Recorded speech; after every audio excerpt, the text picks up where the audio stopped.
mengembalikan sifat keperawanan bagi seorang wanita. Seperti itu. Nah, sehingga yang menjadikan timbul pertanyaannya, itu sebetulnya kalau melihat dari pandangan fikih, kalau seorang perempuan melakukan operasi tersebut, itu hukumnya dibolehkan atau justru dilarang ataupun diharamkan. Maka saya temukan di dalam 3 referensi kitab sekaligus ya.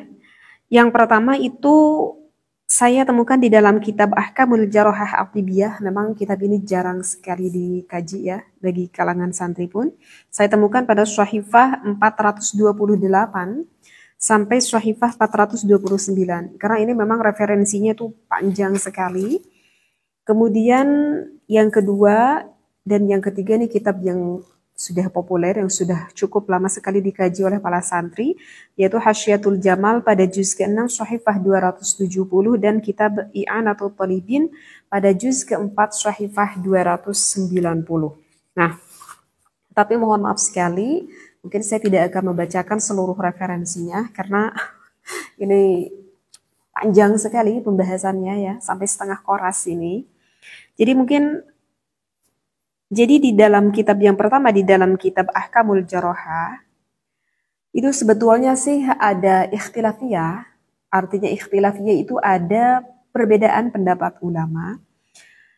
Ada yang menghukumi satu kaul, ada yang menghukuminya itu mengharamkan. Seperti itu ya. Ini memang yang disampaikan oleh Syekh Izzuddin Khatib At-Tamimi. Tetapi di dalam kitab ini juga ada sebagian ulama yang hukumnya itu adalah menjadi tafsil ya. Sekali lagi di dalam kitab ini satu pendapat langsung mengatakan bahwa itu haram, satu pendapat lagi mengatakan ada tafsilannya.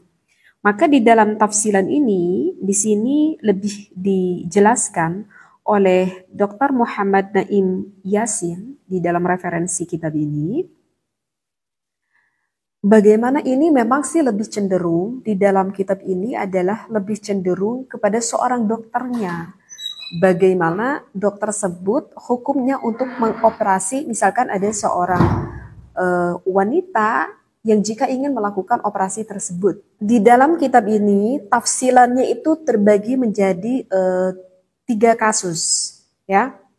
Kasus yang pertama itu adalah misalkan ada seorang perempuan yang datang kepada kedokteran dan dia mengatakan bahwa keperawanannya itu telah hilang ataupun selaput darahnya itu telah bisa dikatakan selaput darahnya itu telah rusak dikarenakan terjadi sesuatu hal.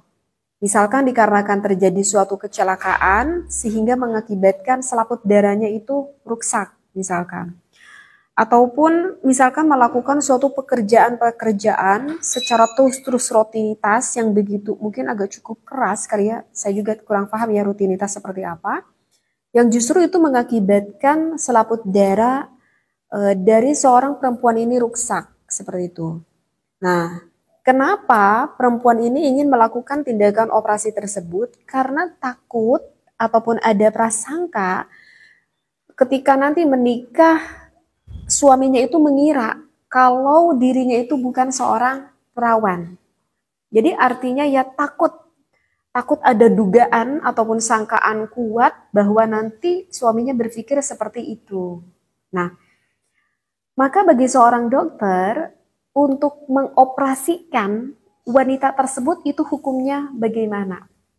Maka di dalam kitab ini dikatakan bagi seorang dokter tersebut bahkan kalau ada pasien dengan alasan seperti itu hukumnya wajib seperti itu. Artinya ya lakukanlah operasi tersebut karena kalau misalkan takut cenderung ada sangkaan kuat seperti itu, mengira kalau anak gadis itu adalah bukan perawan seperti itu.